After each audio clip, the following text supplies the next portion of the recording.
And welcome to Road Less Travel. Happy Sunday night. We are super excited to be here tonight with Bryan Duncan, uh, which has inadvertently become part two of our series of pioneers of Christian rock. You may know Bryan from Sweet Comfort Band, from his incredible solo career, Grammy Award winner, multi Dove Award winner, um, preacher of nutshell sermons.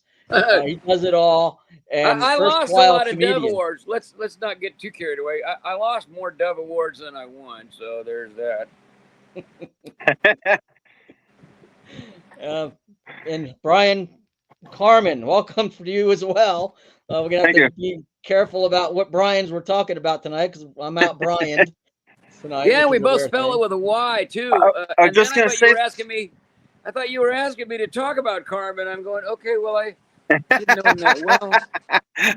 hey Brian, I have a question for you, real quick, before we get started. Did your mom name you or your dad? Well, I was kind of young. I don't remember being in on the conversation. Well, Uh, my dad named me. I found out from my mom and dad. well, my name is spelled with an I on my birth certificate, I think, but I didn't like it. It looked like brain, and it got spelled wrong. So Yep.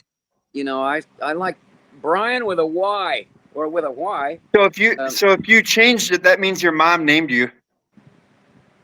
Because well, usually it'd that's a be, possibility. Well, she yep. called me a lot of stuff that I didn't recognize. Hey you. Yep. Yeah, well, that would be a good one. All right, so we usually start off the show talking about some music that we're listening to this week. We like to promote good Christian music. So, Bryan, what you got for us tonight? Well, obviously, so everybody knows, Brian. You probably don't know. I'm moving, so everything's packed up. So I kept this one out. This is my band. I do guitar and songwriting. Okay. We just released this last month or the month before. Dale Thompson from Bride is our singer, and Tracy Ferry from Boston, White Cross, and Striper did the bass on here. Oh, cool. And so, yep. So I've been listening to that, and it's like this. This is our best album in my opinion, and I really love it.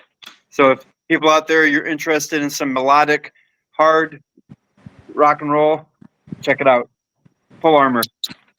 And then I just got this one because I gave my other copy to my brother Kurt. And this is an old band from Sweden. This Creed came out before the American Creed.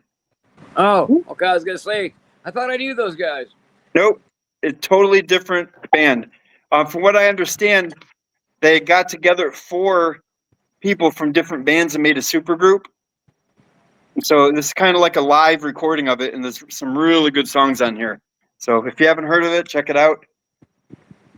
And that's what I have. Other than Genre, that, right? before my internet canceled because I'm gonna get ready to move, I was listening to other things on like Novella and stuff like that. And I did listen to some Bryan Duncan. Some you probably know him, right, Brian? Who? So that's all I have. All right, so I'm brought to you tonight by the letter T. I've been listening to some Theocracy. There you Uh, go.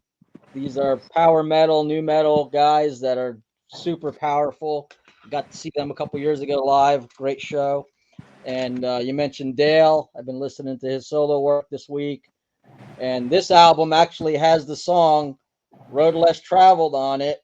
And that's what inspired us for the name of our show. And then Three Crosses. It's more of a softer rock, kind of a folky kind of thing, little country sound a little bit. But they did 3 albums, fantastic stuff, lyrically amazing. Uh, Bryan Duncan, what have you been listening to this week? Well, number one, I don't have any CDs left. I mean, nobody. I don't even sell CDs at my concert. So, I'm going. What are those that you're holding up? That's amazing. My music is on my phone mostly, and or my iPad, and um, what I've been listening to lately is uh, one of the very first albums by Love Song. They were like the first real Christian band where I listened to uh, Chuck Girard sing "Lend an Ear to a Love Song," and it was so nice. you could kind of feel the presence of Jesus in it, and he didn't even mention his name. Wow. Chuck Gerard is in his final days. He has stage 4 cancer, and so I've been listening to the old music, the early contemporary Christian. It was before contemporary was anything, and now contemporary is nothing. Doesn't mean anything. And like, well, the Christian music from the 70s. That's what that was. And of course, the last thing that I listened to was Sly and the Family Stone, because Sly Stone passed away too, and I didn't know about Chuck Gerard till Brian Wilson of the Beach Boys died, and I know that Chuck used to do studio work with him in Hollywood all the time, and that's why they sounded so stacked. Their stacked vocals sounded real similar. So I called him, and that's when I found out that he wasn't doing all that well. So, but I just remember, there's been a lot of my crews that the people that I grew up with are passing away. So I've been listening to old stuff, and I've been writing songs. I've written two funeral songs. The Sweet Comfort Band got back together and did a new one in the last month. It's called "If I Knew It Would Be the Last Time," and we're doing a video of it where we're just gonna post all of the Christian artists that we worked with or we knew, and there's almost 50 of them that have passed away. Oh wow! They go kind of quietly, so you don't notice them. They don't make the news all the time, but there was some good ones. You can probably, if you guys are into like the rock and stuff, I've got Michael Bloodgood in there. Yeah. But I went to that last concert. Oh yeah. Yep. Well, I watched Ozzy Osbourne. Somebody told me he became a Christian at the end, but I'm going. I'm glad I don't have to sing, my screaming songs, when I'm old. So. Well, Bryan, you mentioned the Sweet Comfort Band, and we had a few weeks ago we had Bill Glover and Greg Hogue of the founders of Petra on, and they kind of shared that there was a little bit of pushback for them in the church for the style of music they were doing, and Sweet Comfort Band was very similar in style to what they were doing at the time. Did you experience that when you guys first started? Was there pushback from like the Christian community maybe, and you were more welcome in the secular? No. Well, Petra started on the East Coast, I think, and so there was a heavier influence from churches, I suppose. We didn't see any of that early on. We were in the height of, there was Love Song and Children of the Day and Barry McGuire and Andre Crouch, and then there was a lot of rock bands like Blessed Hope and Red Sea and Holy Smoke, and there were just a lot of rock bands, Christian rock bands, and there was no real label on Christian music at the time. You could say whatever you wanted, which was really nice. You had more credibility back then, as somebody with a point of view. We didn't really start getting ladies trying to cast demons out of us till we got back to Texas. When we started touring outside of the state of California, and we got back east, we started to run into some of that, and places where they would have posters, or they'd have, those protest signs and stuff. I'm going, no kidding. I mean, we're doing all we can to get somebody to come to the gig, and you guys are out there saying, don't come to this gig. I got to tell you this one story, though. It's really funny. Is when we were on tour, we all had long hair and beards. Some of the guys had beards. I've never had one, but it's a rock band. We all like long hair. Our drummer had hair to his waist, and I remember we stopped at a truck stop, and we started to go into the little diner there. I think it was the Waffle House. We walked in, and it was all truck drivers, and it was in Arkansas, and they were all kind of rednecky, country clearly country music fans, and they ball cap wearing, and they took a look at us. And one of the best things I ever saw Rick come up with is he looks around the place and he says, "No, I don't see him," and we left because we could have been killed in there. That's funny. That was back when long hair. They were still singing like long-haired freaky people need not apply. Remember that song? I do. That goes way back. It's one of my Give favorites. me 3 steps. Give me 3 steps. Give me 3 steps, mister. And those were the, we don't smoke marijuana in Muskogee. Those were songs that were big in the 70s, and, there was kind of a quasi self-righteousness to it. Reminds me a little bit. That story reminds a little bit of Uneasy Rider with Charlie Daniels. Mm-hmm. Same kind of a thing. Wasn't that was a movie too, wasn't it? Easy Rider.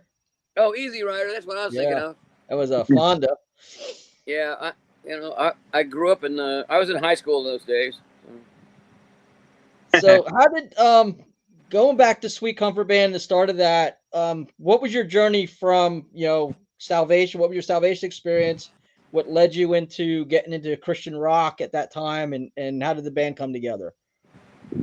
That's kind of a long story. Number one, I grew up in church. My dad was a Pentecostal preacher, so cool. For me, it was a matter of sorting out, facts from the fallacies. I was given all the questions or all the answers before I had the questions. So, it's been a working out of my own salvation most of my life, and finding out what's true about what's in the Bible. And maybe that's why I'm still serving Jesus and stuff, because I didn't kind of go off the tracks or buy into somebody else's chili. You know what I mean? There's so many words of truth, and people with canned names of prophet, prophetess, and apostles, and preachers, and mega people, and pretty soon you're going, man, I don't know. If you go to a church these days, you need to vet the thing and see what they're talking about. Certainly. I always ask for a doctrinal statement. Oh yeah, I've never asked for that, but there's cues when we go into a church and people are talking about the anointing. I start to worry, because that usually means if they don't get a buzz off of what you're doing, then you don't know Jesus. Yeah, I've had somebody tell me that too. If I didn't speak in tongues, I wasn't saved. Yeah. Well, there was a lot of that kind of thing, and I discovered that I was a little nervous around churches that had a lot of flags. I don't know what that's all about, but they had the world country flags and stuff, or if they had a picture of the pastor and his wife in the lobby. It usually gave me the sense that they were running their own little kingdom, so to speak. And I'm going, I don't know. And if the name was longer than it would fit on a church sign, the Apostolic Christian Faith of God and Church Christ, that goes on like 25 miles, there's probably a warning signal in there. Boy, we're right on the same page with that for sure. Yep. Yeah, at one point, when I first went solo, at one point I even told my manager, I says, don't book me anywhere that has victory in the title, because, we're not going to get along. Because at some point, I'm going to tell you what my life looks like, and, victories are, miles apart sometimes. Hey, Bryan, I don't know if you've ever had this, but with my previous band, Otherwise Broken, we didn't do any recording studio stuff, but we played live everywhere, and I got a gig. We got paid pretty good for it, but I didn't tell my band members what kind of church it was until it was about 6 hours away. About halfway there, I told them, okay, guys, I have to let you know we're going to be doing this concert at a Mormon church. Uh-oh. And all of a sudden, my singer breaks out his Bible, and we did a Bible study while the guy was driving our 7-passenger van with our trailer in the back, and it was a really good time. These people, even though we did not hold back the gospel. What we did was rock out heavy, tell what the song's about. And then midway through, we had an acoustic set, which you cannot, I don't know what to say. You can't get away from the gospel in that acoustic set. You can't say it was too loud or anything like that. And when we got done, the woman pastor told us that she loved our show, the message and everything. And we went home praising God because we just did a real Christian set in a Mormon church. That was just awesome. Have you had anything like you have a story like that? I can't believe you played rock and roll in a Mormon church. I haven't been to a lot of them, but they seem like more cathedral-like and big, tall ceilings, and seems like the volume would be bouncing off the walls everywhere. I played in some halls like that were and gymnasiums that just echoed. You couldn't hear anything. This was more like a regular building. It wasn't like what you're picturing. Yeah, I'm thinking of the big time cathedral type Mormon churches that I've run across. Yep. Their spires are taller than most churches. Did you ever have what kind of experience have you had that kind of made you step back and go, I can't believe I'm here doing the show? Do you have one of those? Well, it depends on what you're, and it's hard to tell. I mean, there's been so many gigs, I've been doing this for 50 years. Right. So, I mean, there was a couple of times where, I just having problems with different kinds of worship services. Okay. And there was one that was, where they were kind of jumping around more. I grew up Pentecostal, so I've seen, triple backflips into one of these. But, this place was getting kind of scary. And I remember,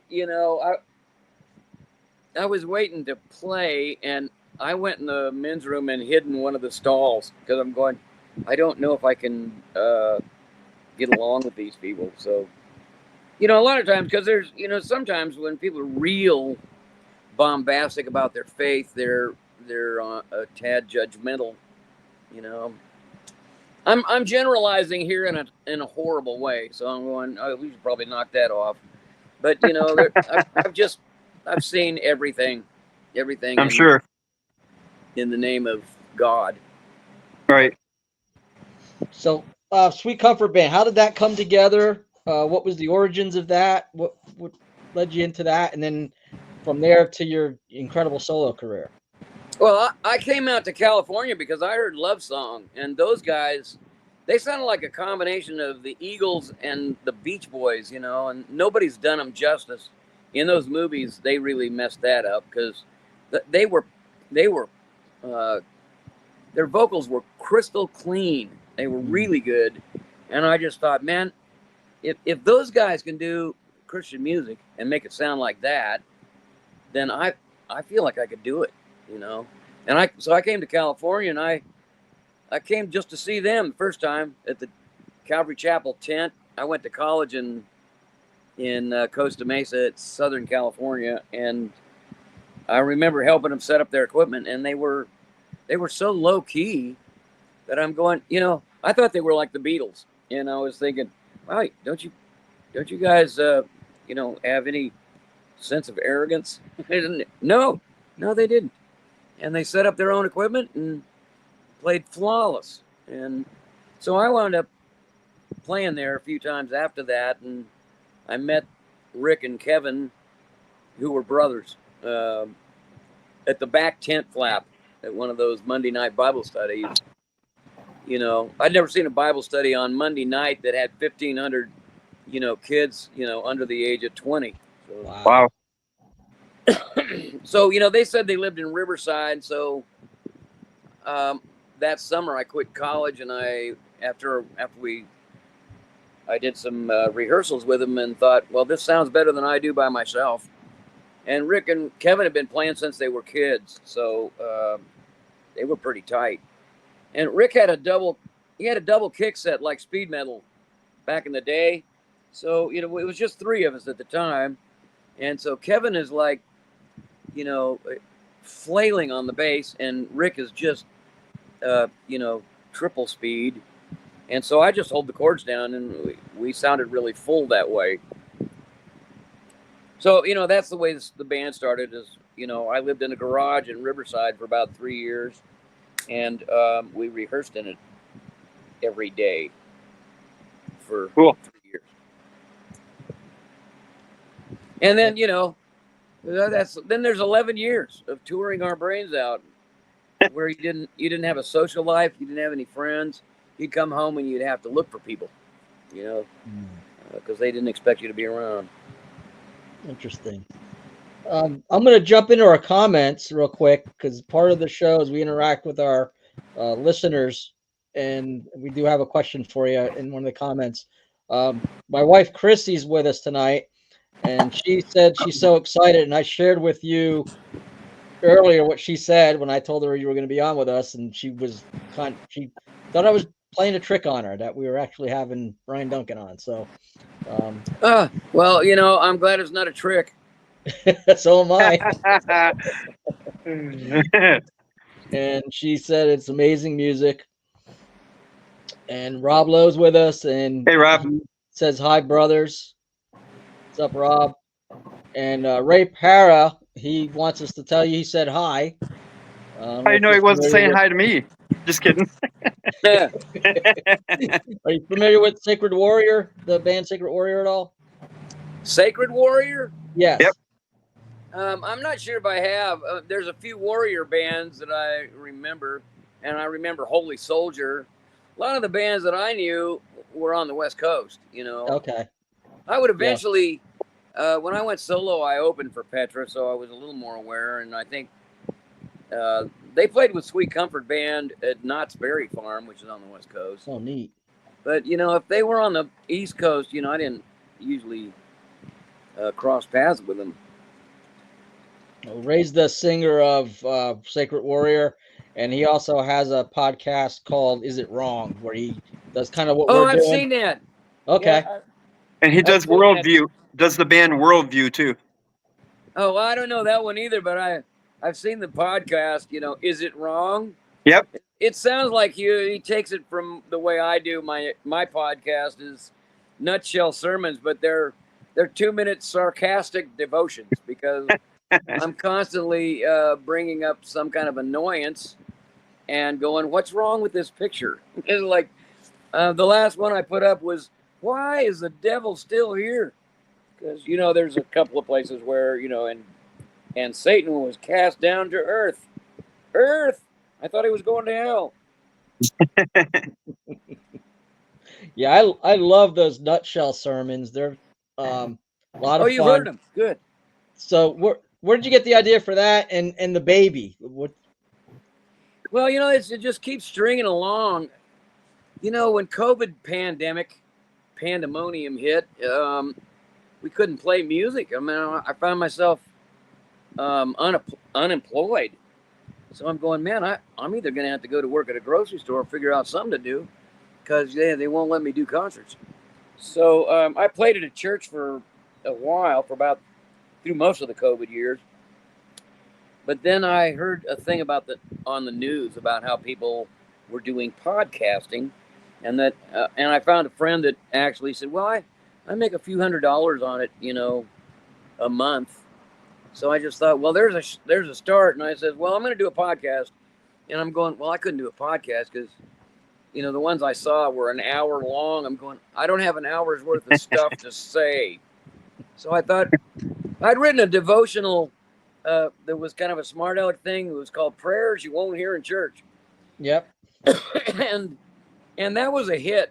And they were only like 2 paragraphs long. So I thought, maybe I could do that. You know, maybe the thing's just 2 minutes long, cut to the chase, because I'm in my 70s now, and I'm going, man, I've sat on the back row at church long enough to know that, you know, I've heard this story 3,000 times, and you can finish the example and everything else. And, you know, I found myself turning into a bobblehead. Wait, I have questions. So I started, when I did this, I just thought, I'm going to do nutshell sermons for people my age that feel a little disenfranchised with church, because the church is usually aiming at the young, hip, trendy things, and you sit on the back row and you feel kind of invisible. And, you know, they're playing music that you're not really all that crazy about. I'm going, there's no backbeat in this. What's the matter with these people? And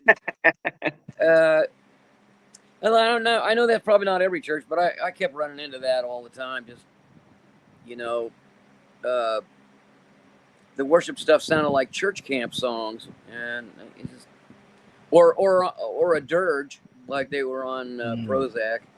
Yes. And so yeah, I'm not making myself very popular on here, but these are just my thoughts, and they usually the come beauty of this out. show is we're very real here, and Oh, we're not we're not trying to do the Christianese thing, or Nope.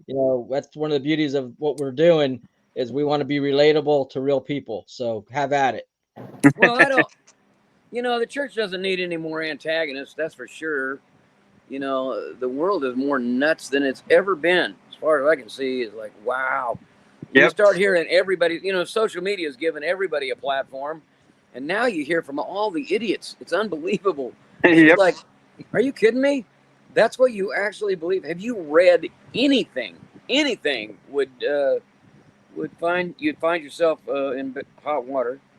So I've stopped really bagging on churches, man. If somebody's trying to do something with sanity to present the gospel, and I'm there.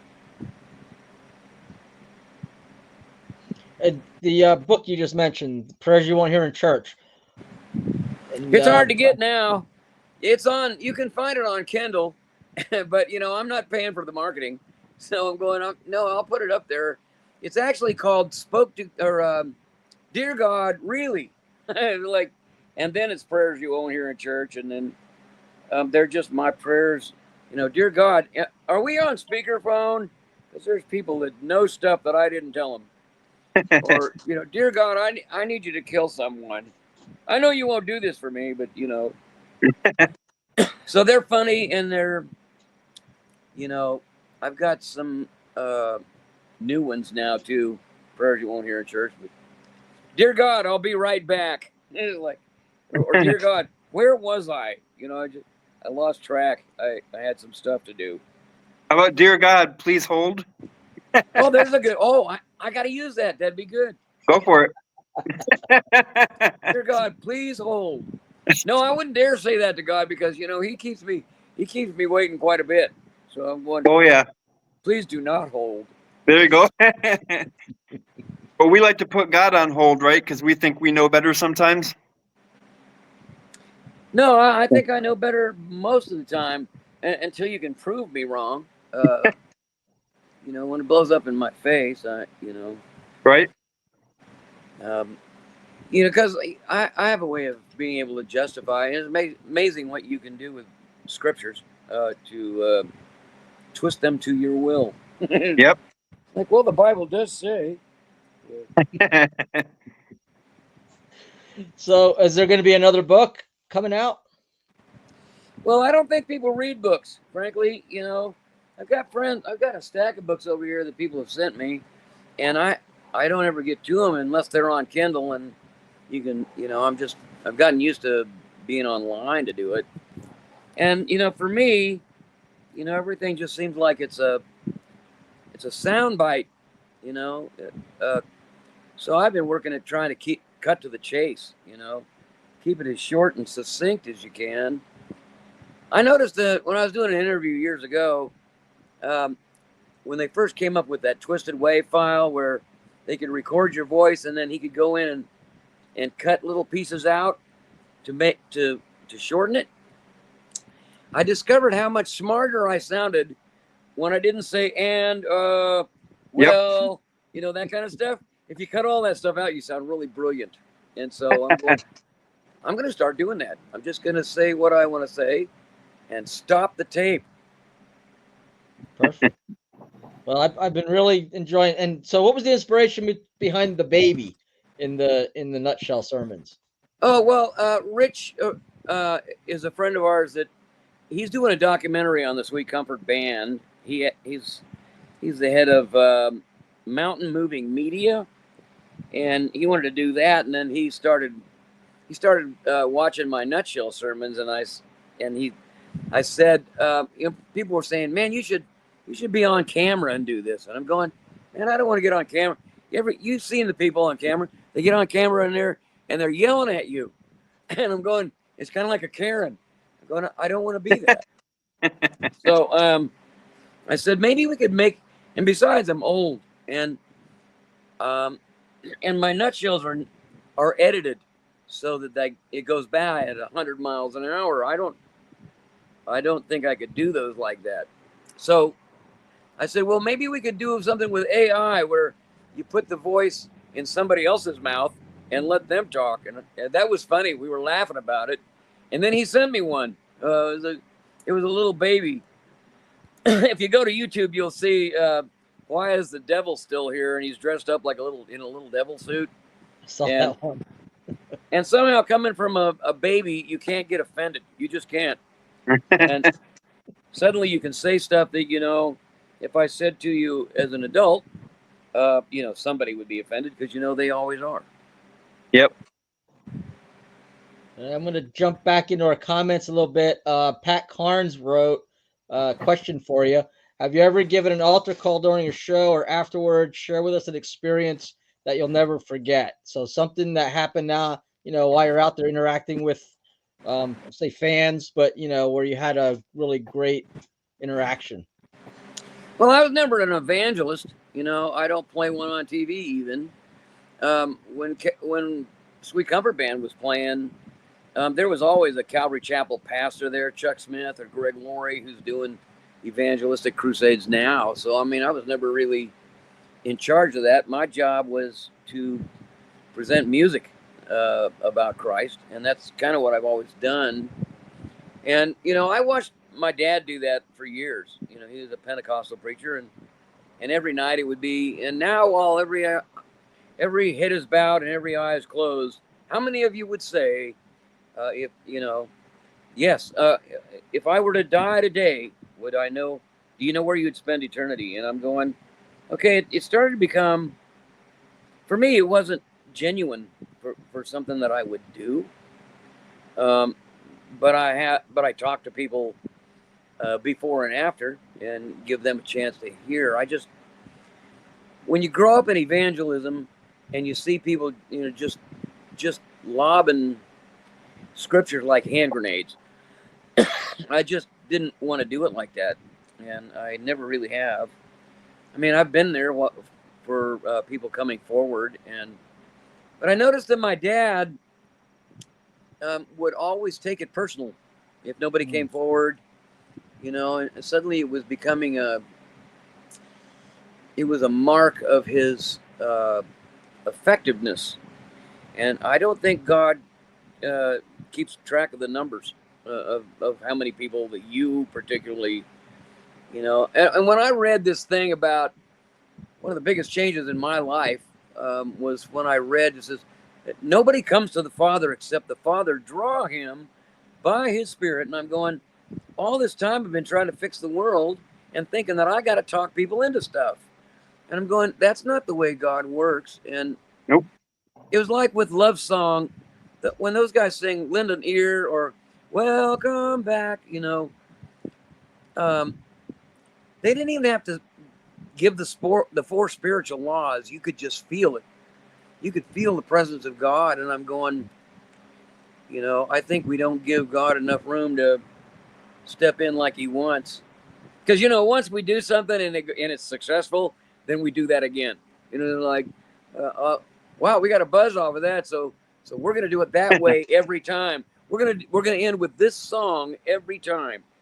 And I just, I've pursued evangelism as a lifestyle, and that people would see what I do daily, or what I say on a regular basis, that it doesn't come off like a sales pitch.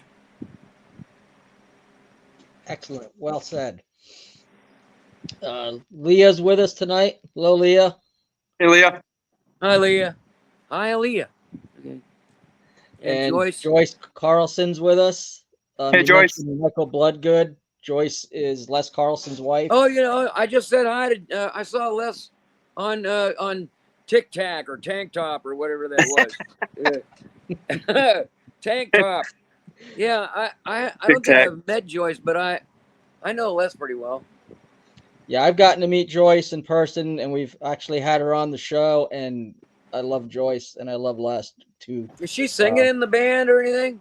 Yes, actually, she's been singing and performing with Les in the solo stuff. There's some songs that she's done on the new album and on the previous album, Oh, cool. and refreshing and wonderful stuff to see. And just if you get a chance to check it out, It's good to see them out there because I mean, they've been around for a long time. Oh yeah.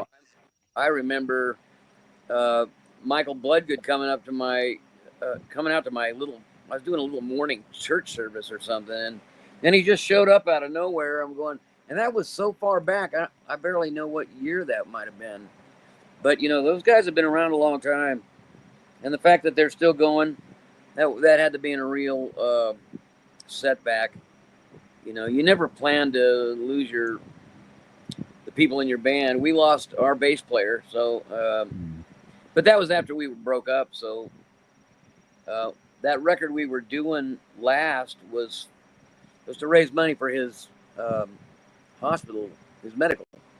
Okay. But he died before the record was done, and so the record's out there anyway. So, but it got us back together, and that's why we wound up writing that song. If I knew it would be the last time I'd see you, it'll kill you. And Michael Bloodgood's in that video too, by the way. Oh, cool. So when does that drop? Well, we're kind of we put Chuck Girard, the singer from Love Song, in there because he's got stage 4 cancer and he's not expected to get out of bed at this point. They said it was a matter of days a couple of days ago, but he was doing good today. So we're kind of just holding off until such a time that we hear that he's moved on, because I want him to be in this video with people that meant something to me. I traveled clear across the country because of Chuck Girard, so I want him in there. And I've already written some stuff for CCM magazine about his life and his impact on me, and I thought, wow, there's been a lot of people like that that had an impact on me, and it wasn't always stuff they said. First time I saw Michael Bloodgood, I hadn't seen the band. He just showed up, and you knew he was a rocker. Like, Yeah. he showed up at a Sunday church service just to say hi. I'm going, wow. How many musicians come to see you? Not very many.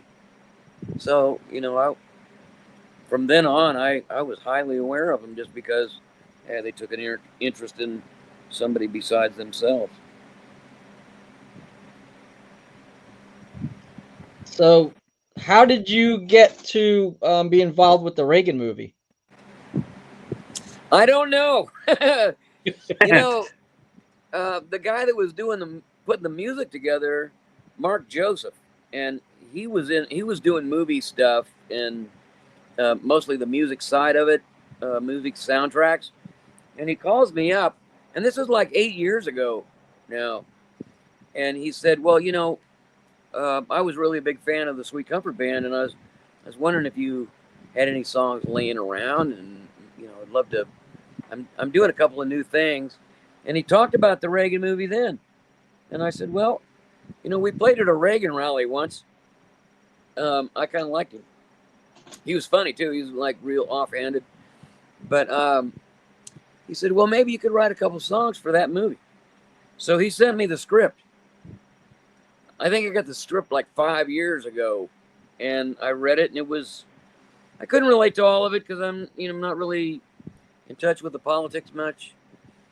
But when he got to the end of his life where he had somebody telling him that he couldn't go horseback riding anymore, like he would ride his horse every day, and they told him, well, you've reached a point where he didn't know where he was at, and he was getting lost, and I'm approaching that now where I don't know where I'm at, and I don't have Alzheimer's yet, but it was scary to me, and I really related to the fact that he handled a decision that I haven't yet reached, where you have to say, I have to stop doing something doing something that I love. And that really struck me in the movie. So I wrote a song called Do I Say Goodbye? And we did another one too called My One Desire is that you might inspire me to rise above my suffering. They didn't use that song, but Do I Say Goodbye is on the movie soundtrack. And I didn't even hear about it. We gave them a demo, and 5 years goes by, COVID hit. They probably couldn't get anything done. And then I see it on TV. I'm watching TV, and they're advertising the reggae movie, and I'm going, well, I guess they didn't use our song. It was with the Sweet Comfort Band guys. And but like 2 days later, I get a call from him saying, well, we'd like to use that song on the soundtrack, on the movie soundtrack. So then they wanted me to go in and record it for real with the real band. And so that's what we did last year. And they put it out. It's on the soundtrack. It's not on the movie. Because a lot of people wrote songs for it and they couldn't use them all. And Do I Say Goodbye was supposed to go in the place where he stops riding his horse. And they replaced it with an Arlo Guthrie song, which I probably would have voted for too, because everybody knows Arlo. That was a good movie. So yeah, I liked it. I was not underwhelmed at all. It was nice, and it was well done. And what I knew of Reagan was very small, but he was so offhanded and easygoing, even in front of people, that that I had no problem writing for that movie. Hey, so you mentioned you're still writing songs. Is there another album to be expected from either yourself or Sweet Comfort Band, or is there anything new? Well, no, these days, in the last few years, making records the way we used to, put them in a CD, put them in a music store, and all that stuff is gone. Everything's download. It's hard to pay off a single song if you're only getting $1.29 for it. So, that's made it really difficult. So I don't, we're doing song at a time, and we're putting it on YouTube, and they eventually wound up on my website and the podcast. And on my podcast, I've been posting songs that didn't make the last record. So you can hear some of them are demos, and some of them are full blown produced things that we recorded or we wrote, but there was no place to put them. And they're, we're independent now. We're not on a label. And what else? There's no distribution for it. So everything is do it yourself these days. Okay. So YouTube, is it on Spotify, anywhere like that? There's a glare on your TV screen. There you go. Well, I don't like Spotify. They rob musicians blind. Don't kid yourself. If you sell a song on there, they're going to send you 0.007 cents. Wow. Per song sold. I'm going, no. I don't. They wouldn't even give me a discount on Spotify in my car. And I'm going. Oh my God. I called them on the phone. I'm going, you guys got 140 of my songs, and you're not going to give me Spotify for free in my car? You got to be kidding me. Yep. So I don't subscribe to them, and I don't, I know people are going to use them, but, I've reached a curmudgeon age where I'm going, I don't have to do what you say, and I'm not going to listen to that, or, a lot of they've just taken everybody's music, and you see those commercials where they say, subscribe to our application, and we'll give you 6,000 free songs. And I'm going, man, just throw everybody under the bus. And I will rest my case. I kind of feel like we're interviewing Dale Thompson right now. Well, I didn't mean to get mean, but I'm turning into a curmudgeon in my old age. Well, you know what? We like it again, realism, Yep. and that's we didn't have you on to make up stuff. We had you on because people want to hear what you have to say. We want to hear what you have to say. Well, I still have a tendency to love people when I get to know them. It's easy to hate people you don't know. That's what I've learned, and then it's harder when you get the backstory, when you know something about why they are the way they are. I'm immediately repulsed by video clips where somebody's in their car with their phone in their face, screaming at it. I'm going, you're not. That's not going to make a bit of difference. Nope. Most people, I think, need counseling and don't get it, and it's expensive. And I've had counseling, so I'm probably doing better than most. At least I know better than to scream at my phone. Teddy Bates comes in with a question for you. What's your favorite song from Soul Revival? Well, it's actually called Slow Revival, but the music is soul, so you're kind of there. My favorite song. Now I got Teddy. I gotta Google the record and see what's on there. Isn't Slow Revival? Didn't it have a Heavenly Light? That was pretty good lyrics. I'm going. I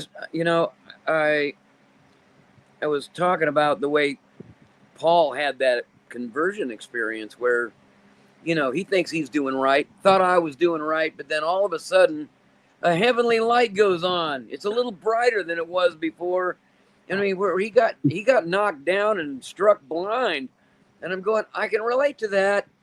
That's usually when I discover that I might be wrong about something, because I have to be just thumped in the head.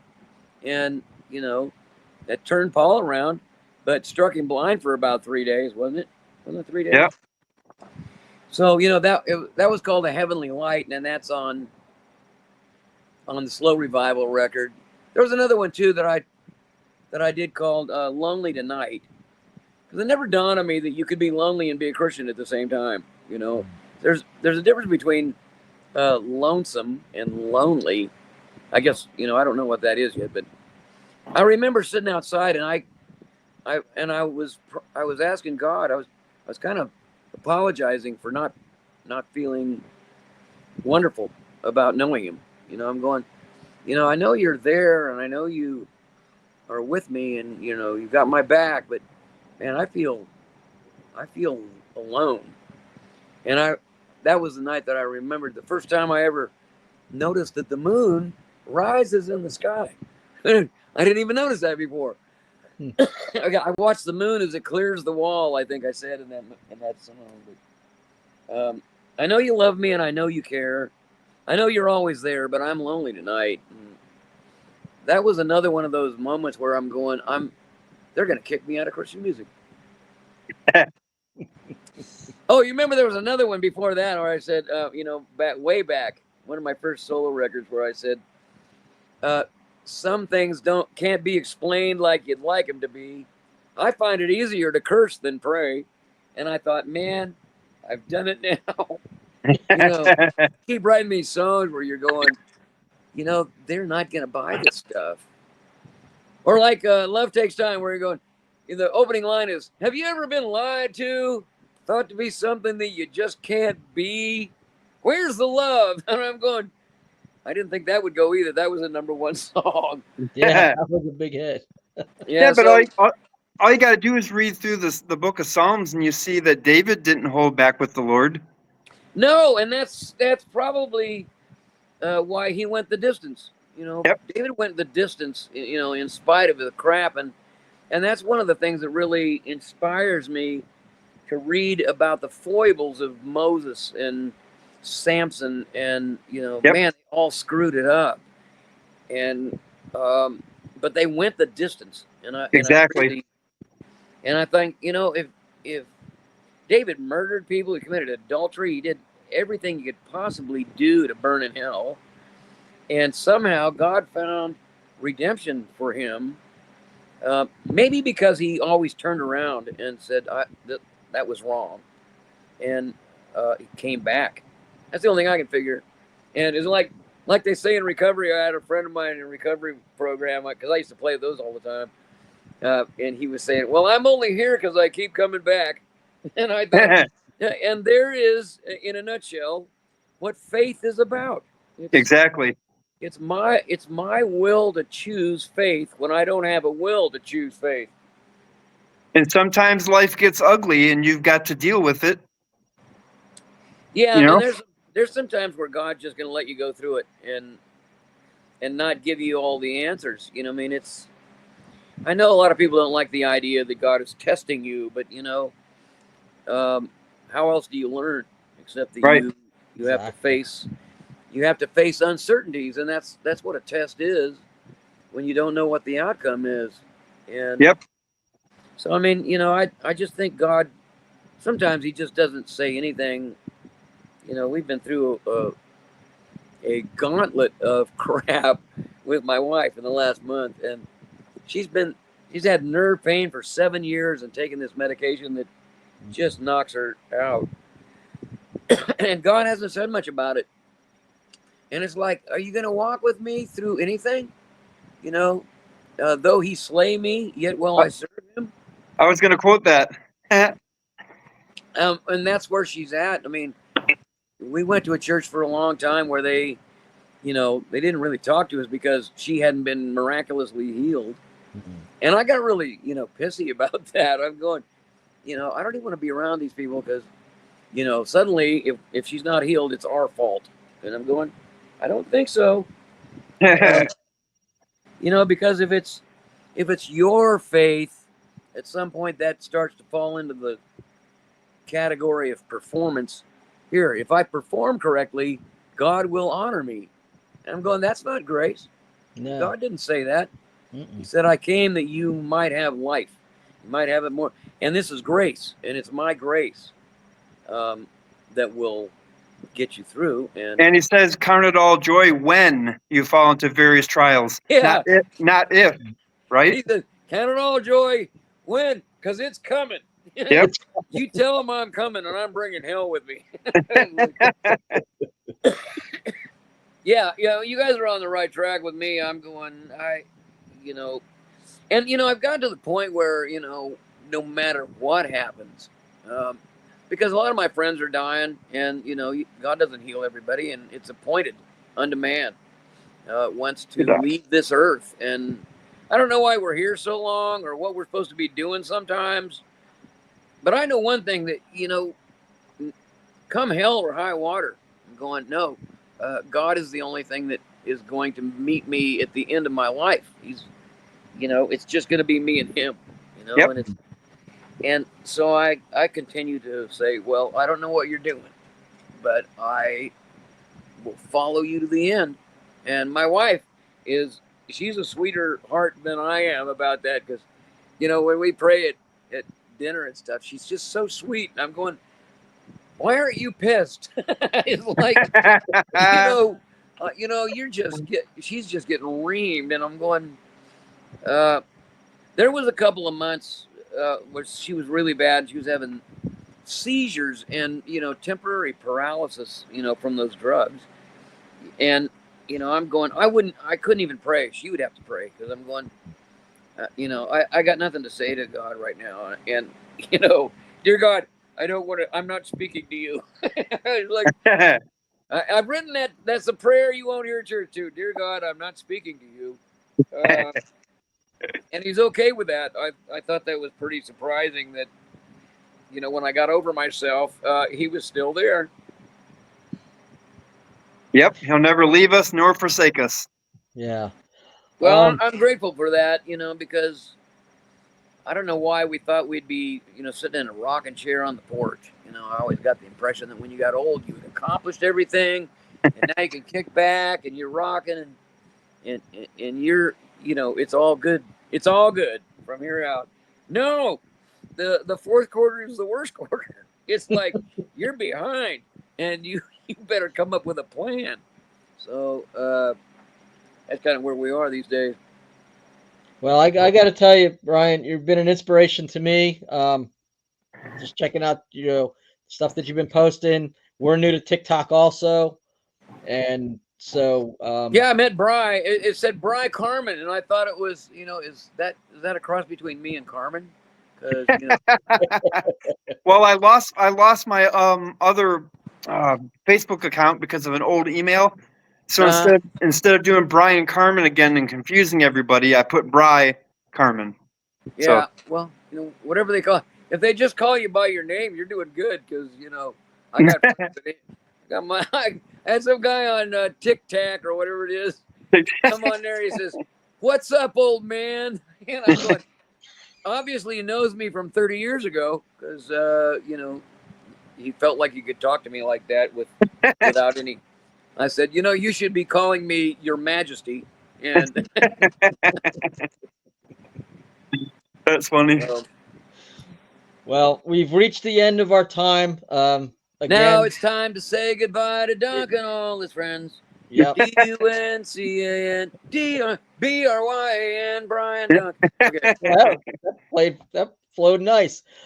Anything you want to say? Parting words? Something you want to leave the audience with?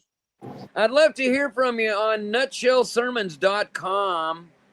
2-minute antagonistic devotions, and then I tell stories about Jesus and music, and I cover all the records and a lot of the people that I worked with, and they're only 8 minutes long, and the sermons are 2 minutes long. It's where I say, where the sermons are 2 minutes long and the congregation is 5 minutes late. So come see me at nutshellsermons.com. Yeah, please do. You will not be disappointed. Like I said, I've been digging it. I've been really enjoying what I hear and check it out there. So, Mr. Cool. Duncan, this has been quite an honor for us to have you with us tonight. I want Yeah, it to was thank fun. you for taking time out of your busy schedule and just sitting down with two guys that you probably never heard of before and just being real with us. So this has been really awesome. Thank you. Well, I'll keep track of you going forward. I'm going. Oh, I know those guys. Brycar, and Holland, or Close enough. I get that name. All right. All right. Bryan, So Carman, this is- anything you want to say before we close out tonight? Yeah, Bryan, once we end, just stay on for a couple minutes so we can talk. But Okay. everybody out there, you know what I say, read your Bible every day, pray every day, and just get real with God, because things are coming to a close pretty soon, I feel. Now, pretty soon could be 20 years, it could be 10 years, it could be 5 minutes, but Jesus is coming back. Make sure you're living for him. Amen. All right. Well, thank you, everyone. Thanks for the great comments. Thanks for the participation tonight. And we'll see you all again, Lord willing, next Sunday night. And we're